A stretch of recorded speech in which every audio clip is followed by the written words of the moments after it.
বানানোর জন্য আমরা এই মাপের একটা সেলোফিন পেপার কেটে নিয়েছি, ঠিক আছে। এইটাকে এবার এই এন্ডটা যেটা আছে,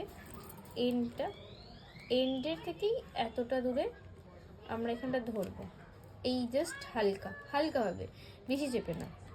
এবার আমাদের থাম্বটা ভিতরে রেখে এটাকে একবার রোল করব, করে এই হাতে কর্নারটা এখানে ধরবো, ঠিক আছে। ধরে এই ফিঙ্গারটা দিয়ে আবার রোল করব, কিন্তু আমি এখান থেকে আমার হাতটা ছাড়বো না।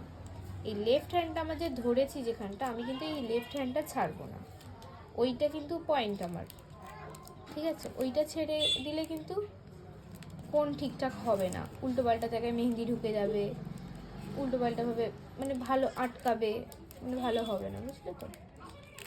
থাম দিয়ে এরকমভাবে রোল করবো এটা আমি,